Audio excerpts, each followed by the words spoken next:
Hello, everyone. Good morning, my dear brother Eldridge. Yesterday was Easter, and we had a wonderful day here. My daughter and I, in particular, we were just out in the garden and cleaning things up and getting things ready and fixing the. We found a hole in the fence where yeah, it's one of those things. Whoever did that before, it's like, oh, you guys didn't think that might be actually be pushing the fence out. So there was a hole that eventually would have been big enough that at least the smaller dog would have been able to get out. Don't want that. So we ended up, yes, together fixing a fence and then cleaned up otherwise nicely. Easter is for me a time of renewal of the year again. Yes, I always thought that we have January 1st. To me, that's God's day, the first day of the year, according to the solar calendar. Uh, and I always dedicate that to just my heavenly parent. Done. That's his day. Yeah, her day. And always feels amazing to do that. And Easter to me is like that's Jesus's day of renewal. Yes, where and with so many thousands of years later now, Easter to me is the beginning of the year for Jesus. So there you go. Yes, honor the Father and the Son. And you will see where Mother fits in and all that in my life, right? Eventually. Because now she's every day is a day of true mother as well. Okay, that's how I honor things. So here we go. Got to see not all of my children, but all of my grandchildren. Yes, of course they had fun. Easter, yes.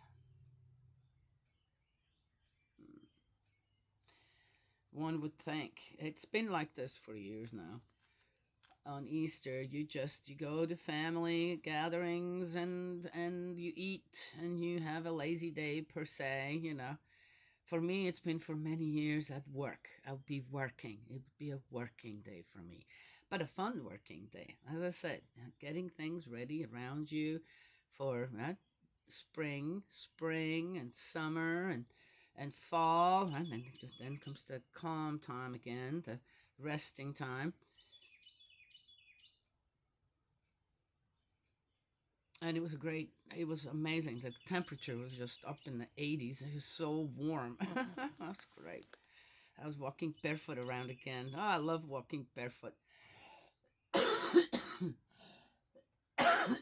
Anyway, so let's get going because this is a long one and I have only so much time. Again, why don't I start earlier? Yeah, I don't stress myself. I do it according to. Mm-hmm. So here we are in the book of Ecclesiastes in 9. Destiny. Yes, I have applied myself to all this and experienced all this to be so. That is to say that the upright and the wise with their activities are in the hands of God. Oh, what did I start out again with? In some ways, I feel like whatever I say, Spirit World's really trying to, okay, it's in the Bible, so we'll find the best parts of it, right? Yes? Okay. I just love it. Okay. Again, this is this Koheleth, an assemblyman. It just means a man in the assembly. It doesn't have. It's not a name or anything. Who wrote all this down? We do not understand either love or hate. Where we are concerned, both of them are futile, and for all of us is reserved a common fate. For the upright and for the wicked, for the good and for the bad, whether we are ritually pure or not, whether we offer sacrifice or not, it is the same for the good and for the sinner. There, okay, let's finish up this part. For someone who takes a vow, as for someone who fears to do so. So, interestingly enough, I find this, I'm going to mark this because it might need this part again eventually.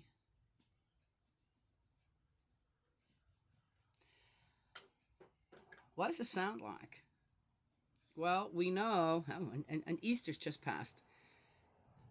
We know why, or what we're being told on why Jesus had to die on the cross. It's for all the sins in the world. And, I grew up with that, Jesus opened up paradise. Yes? Not heaven, supposedly. Okay, that's what I was taught growing up Catholic, right? Jesus opened up paradise. So I wonder though if they realize that. Why didn't you guys just say heaven? Right? Yes, he opened up. So what he says here is that everyone ends up in the same place, basically outside of heaven, right? Yes, in hell. It doesn't matter if you're good or bad. It's futile. Everything's futile because you're going to all end up in the same place. That's what he says. Is that true though? Was that true? Is that true? But I'm just getting some going, oh, they took this out of the Old Testament somehow and then somehow made up the story about, oh, Jesus died on the cross for all of our sins. And that opened up a part in spirit world where then good people can go. That's very interesting. Yes? And probably one who didn't grow up like me with all the religion that I had in my life and what I was being told, and many people were told around me, wouldn't know that. Right? Wouldn't know that. So again, our assumptions on why Jesus had to die on the cross or died on the cross, and then what that meant and what Easter meant, the resurrection and all that. Was that taken from someone that is that disillusioned about life when it comes down to it and talks about death more than anything else? Obviously, this person feared death and wanted everybody else be pulled into his misery, per se. Right? Yes? Yeah. Just saying, and because it was someone of somewhat influence and probably noble and high standing, it's here in the Bible. Someone's opinion about what may be or what may not be. And then it was carried over into the New Testament and hooked onto Jesus. Isn't that interesting? I find that interesting. Well, anyway, could be wrong about it too. Just saying. Oh, wow. Interesting. Just saying. This is another evil among those occurring under the sun, that there should be the same fate for everyone. The human heart, however, is full of wickedness. Folly lurks in our hearts throughout our lives until we end among the dead. Again, I disagree with that. Not everybody's like that, but this dude obviously has enough experiences and with the company he had that he believes this. We're all bad. No one's good. It comes down to it, we're all bad. Really? I don't believe that. But there is hope for someone still linked to the rest of the living. Better be a live dog than a dead lion. Ay, dear me, that doesn't make any sense to me. The living are at least aware that they are going to die, but the dead know nothing whatever. How would he know that? No more wages for them, since their memory is forgotten. Their love, their hate, their jealousy have perished long since, and they will never have any further part in what goes on under the sun. As far as I know, early on, the people of Israel were taught about descendants. Yes? Generations to come and descendants. That guy does not believe in that? Okay. I don't know. So who is this guy, really? So eat your bread in joy. Drink your wine with a glad heart, since God has already approved your actions. Wow. Okay, is this in here to let everybody know, beware of people like this? Because people want to hear. If you are someone influential, people want to hear this. Yes? and go, ah, there you go. I just got this. This guy obviously knows. He's wise. He's someone wise. And I just got the okay to go ahead and do whatever I want to do. That's dangerous. That's dangerous. That's not guidance. This is influencing people. Yes? Hey.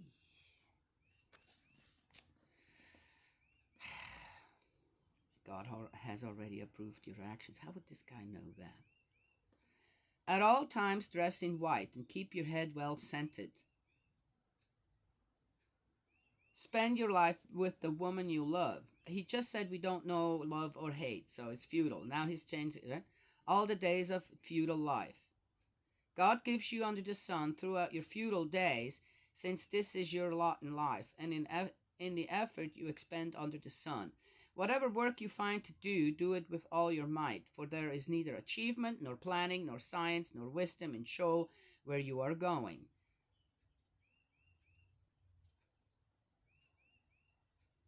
Yeah, again, I could see how they got to the conclusion on why Jesus had to die and what happened after Jesus' death, this and that, if they listened to this guy. Oh, dear Lord. Another thing I have observed under the sun, that the race is not won by the speediest, nor the battle by the champions. It is not the wise who get food, nor the intelligent wealth, nor the learned favor. Chance and mischance befall them all. Why would any? But then, okay, did you just hear what he says here? But then he says, whatever work you find to do, do it with all your might. Well, then why bother with that? I mean, okay, you know what? As I said, this guy's full of it. We do not know when our time will come. Like fish caught in a treacherous net, like birds caught in a snare, just so are we all trapped by misfortune when it suddenly overtakes us. Death is not misfortune to start with, okay, but that's how he looks at it. The other thing, too, yes, a lot of people get to prepare themselves for death. And everyone, if we were just taught a little different, could prepare themselves for death. Yes? Uh, I talk to my grandchildren about spirit world quite often. I said, you never know when you're going to go there. You never know how long Rosie will be around. So we're just going to so we prepare ourselves. I said that when my mom passed away, I was well prepared. My mom was up there in age, and she had some physical problems, and she was ready to go. I knew that. Why would I then make such a lamentation out of something that, yes, is inevitable? He looks at the inevitable as a futile thing, and I look at it as, oh my goodness, how wonderful for my mom to be now. In spirit world, she had a long life. Yes, a good long life. Right? The little this or that she might have need some restoration is now willing to walk that path with her in spirit world as well. Yes, supporting her rather than accusing her. Now, she should have done this, should have done that. Yes, that's not gonna do any good anyway. And but everyone can prepare. Everyone should talk to their children about it. You never know. So be prepared that someday you have to be without mom or dad or grandparents, or a sister or a brother. Prepare them and let them know what happens afterwards. If one again, as non-believers out there, with that can be detrimental to young people who are not don't know how to prepare for someone going to spirit world, and it can affect their whole life in really awful ways. Why are we doing that? We have so much information about spirit world out there, yes, and how it works. I have given so much when it comes to that, all in the positive, a lot of it in the positive, yes, and to encourage, yes, do learn. As I said, especially my grandchildren, my children too, so that they don't fall apart and suddenly nothing matters anymore in life because you lost someone. Yes? So he's wrong. Everyone, even children, can prepare themselves for a death that will be difficult to digest. if as parents we do the right thing, again, we're doing the right thing. Well, consider what movies you're letting them watch, this and that. What's such a big deal to talk about death and the afterlife? Huh? I'm just saying. Anyway, so this is not right. Wisdom and folly. Here is, and then it doesn't matter. And then it doesn't matter what happens. If it is an accident, a sudden sickness, or this or that, right? Even a horrible death like murder, yes, or the just gentle going, yes, where one can prepare oneself, plus the family when they have a little time to adjust. This person is going to spirit world, right? Yeah. So it's not true what he says here. Wisdom and folly. Here is another example of the wisdom I have acquired. That's not wisdom. You haven't acquired any kind of wisdom, just some weirdo ideas. You're an extremist in your own world. Here is another example of wisdom I have acquired under the sun, and it strikes me as important. There was once a small town with only a few inhabitants. A mighty king made war on it, laying siege to it and building great siege works around it. But there was in that town a poverty-stricken sage who by his wisdom saved the town. No one remembered this poor man afterwards, so I say. Oh, what's the name of this sage? He knows it. He knows the story. He knows there was a sage who, for one reason or another, saved the town. I'd like to know how. But that's not being given either. So it's like, oh, I'm supposed to, oh, wow, yeah, But I'm not being given, right? It's in the Bible. Why not put, gosh, the Bible, look how fat it is. So what? An extra paragraph and telling me what the name of the sage is and how he saved this town can't be in here? The knowledge is not there. Oh, he says, well, no one remembered the man afterwards. Really? Well, you know about it. How does he know about it? I'm just saying, right? Yes? Okay. So this is just a story. I must assume. So I say, wisdom is more effective than brute force. Well, what wisdom did this poor man use? But the wisdom of a poor man is not valued. No one listens to what he has to say. Obviously, somebody listened to him because they saved the town. Isn't that what you just said? My goodness. The calm words of the wise make themselves heard above the shouts of someone commanding an army of fools. Wisdom is worth more than weapons of war, but a single sin undoes a deal of good. Well, that last part, let's read that one more. Wisdom is worth more than weapons of war, but a single sin undoes a deal of good. Sadly, that is the truth. All right, well, I'm going to have to mark that too for some people I know.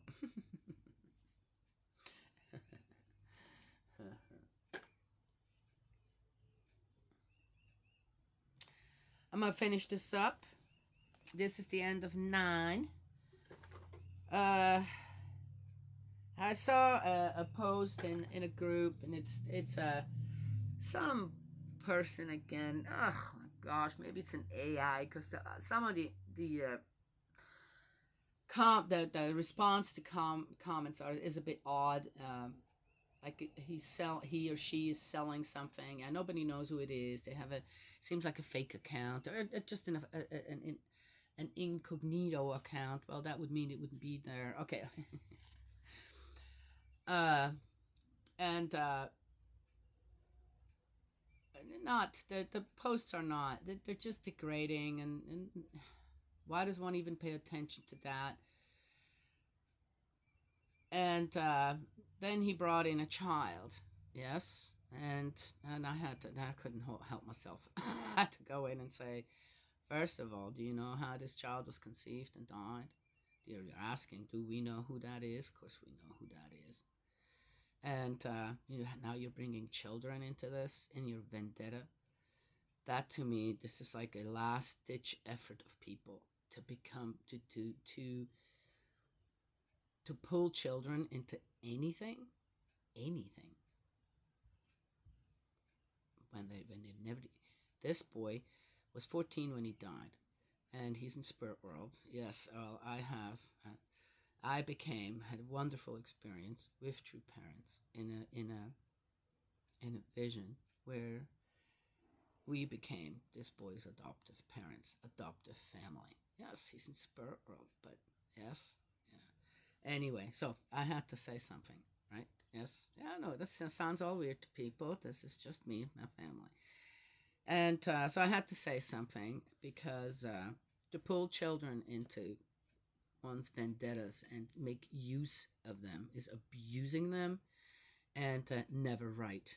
Okay, yeah, and to fight to